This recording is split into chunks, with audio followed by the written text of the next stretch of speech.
Mother Therese, dear Carmelite sisters, novices, and tertiaries of this monastery, and brothers and sisters of the Little Flower. I am firmly convinced that Saint Therese of the Child Jesus chooses as her friends those who need her the most. We are all here to honor her on this 120th anniversary of her holy death in the cloister of Lisieux.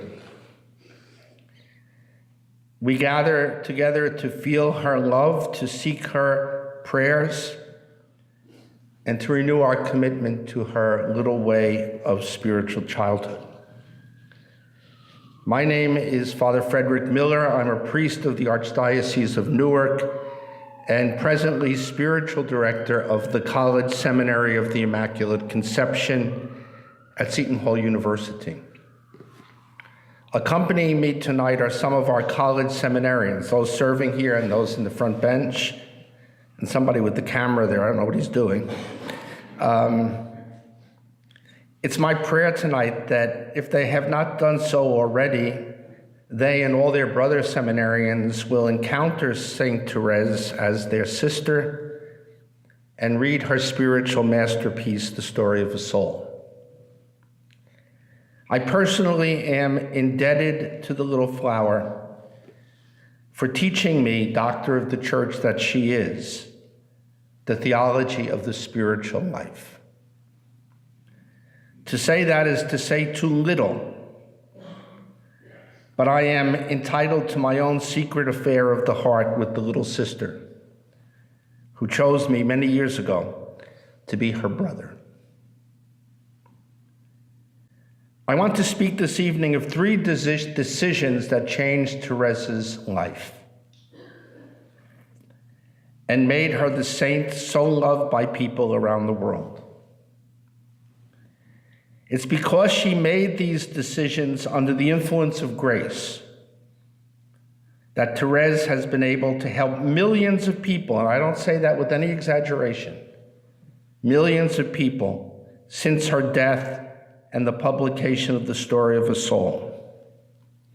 She's helped millions of people to break out of the prison of selfishness and sin and to cling to God in love.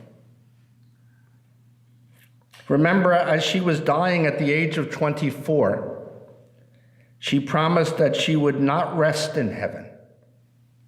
The theologian Hans Urs von Balthasar says Therese, she never said this, but she doesn't like that concept of eternal rest. She said she couldn't rest as long as there was one person who still needed to come to know and to love Jesus. She said, my mission to make God loved will begin after my death. I will come back and I will spend my heaven doing good on earth. I will let fall a shower of roses. Therese's sanctity is demonstrated, I think, in her ability to recognize and explain God's grace and the transforming effects it had on her life. That's why I can say that she taught me the theology of the spiritual life, because she had such a keen insight into the ways that God had worked in her and brought her to a wonderful holiness. You know, when she was dying, she told her sisters many times, you know, you're taking care of a saint, don't you? She had no doubt that God had worked wonders of grace in her, not because of her own worth, but because she received grace and she cooperated with the grace. She also believed, and she told her sisters who were with her in the monastery infirmary, helping her, that I'm not going to die of this tuberculosis that's strangling me, ounce by ounce, but I'm going to die of the love of God. And she said right to the end, I'm afraid of nothing, because perfect love drives out all fear, as St. John the Evangelist tells us in his first epistle. Therese made the first decision, which was so life-changing, in the midst of the event which she calls the Smile of the Virgin Mary. It happened on May 13th, 1883. Incidentally, that date, it was Pentecost that year. Thérèse was 10 years old, and she was suffering the effects of a complete mental and physical breakdown. Did you realize that? Thérèse was psychologically devastated. I think they would say today that she had a mental collapse, a mental breakdown. Why? Because this little girl suffered one tragic loss in her life after another. When she was born, she wouldn't take her mother's milk, so she was put in the care of a wet nurse, another woman who also had a child, who nursed her. And she stayed with that wet nurse for a year or two. Of course, she bonded with that woman. And when she finally was taken from her and brought back to her mother, this was a stranger to her. So she suffered the loss of the one with whom she bonded as a child to mother. Then Therese's mother came down with breast cancer. By the way, St. Therese's mother and father are now saints too. St. Azélie and Louis Martin, canonized just a year or so ago. Her mother had breast cancer and she died when Thérèse was about 4.5 years old. What a trauma for a child. Immediately after her mother's death, Thérèse bonded with her older sister, Pauline. She started calling her immediately Mama. She became the little girl of Pauline, and when Thérèse was 9, she overheard Pauline telling her sister Marie, I believe, that she was going to join a Carmelite monastery, the Carmelite monastery in Lucia. Thérèse had been to that monastery many times. She knew those grills. She knew she could never sit on Pauline's lap again. Pauline would never hold her, kiss her, hug her. And she knew that she would see Pauline, but never by herself and on rare occasions. And after that, she had this tremendous physical and mental collapse. She was no longer able to function. She was a hypersensitive child all along. She couldn't relate to people outside of the immediate family circle. But now she was just devastated completely. She went to bed. She hallucinated.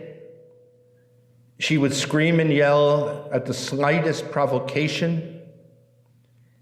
And the doctors said they didn't know what to do for her. They thought she was lost. At the foot of her bed, her sisters put a statue of Our Lady of Grace. And on that Pentecost Sunday, her sisters Marie, Leonie, Celine, were praying for Thérèse. She was in this extremely acute crisis. And they called upon the Blessed Virgin, and Thérèse said that the Virgin appeared beautiful to her and smiled at her. And after that, she was much better than she was before. She was able to function again. A psychiatrist by the name of Ida Gores wrote a book on St. Thérèse. It's called The Hidden Face.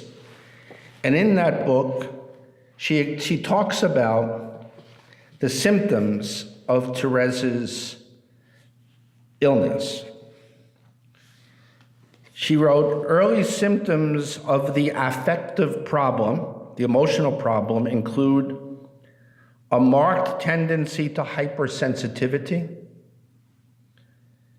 a lack of security outside of the family circle, and in a sense, even in the home of her aunt and uncle, multiple problems in developing relationships with others, and repressed irrational fears. Therese herself admits her difficulties unabashedly in the first 3 chapters of A Story of a Soul.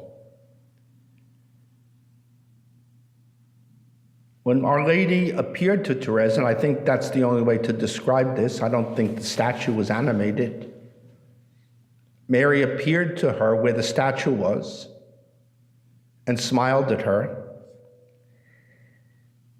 What happened? What made Thérèse better that day? Was it just simply a miracle? It could be. I'm interpreting with the help of the psychiatrist, Ida Gores. She writes, Thérèse was confronted with alternatives, and the second of these alternatives was the perilous one. She could accept the offered comfort of Mary, the new support and protection. That is, she could abandon her wild despair over what she had lost, could really carry out the unendurable renunciation within the core of her ego. She could release the hand of Pauline and reach across the irrevocable gulf for the hand of the Blessed Virgin. Or, and this was the other possibility, she could cling to her despair. She could hold tight to her neuroses. She could maintain her protest, stubbornly persisting at all costs in the sinister attempt at blackmail which this disease represented. In other words, Thérèse was saying through the illness, and I don't think she did this deliberately or with any maliciousness, she was only a 9-year-old child. All of the symptoms of her illness was saying, I want my sister Pauline. I must go to Pauline. I don't want her to be away. I can live only with her, and I will fall sick, go mad, die without Pauline. None of you can help me. I don't want any of the rest of you to help me. I want Pauline. Mary appeared and gave Thérèse the grace, offered her this grace to stay locked up in her own self-absorption, her own egoism, or to let that go, give her hand to the Virgin, accept the trials and the crosses of life, and live for God and for others. It's very beautiful. At the end of that description of the smile of the Virgin, and at the end of a similar grace that happened on Christmas Eve a few years later, Thérèse said, I felt charity enter into my soul, and the need to forget myself and to please others. Since then, I have been very happy. Charity entered my soul. I stopped thinking about myself. I began to think of others.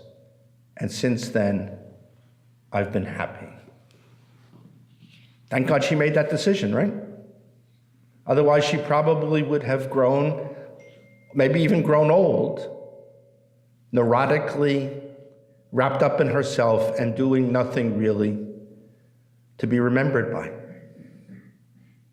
God gave her the grace, she accepted it, and she let that grace transform her life.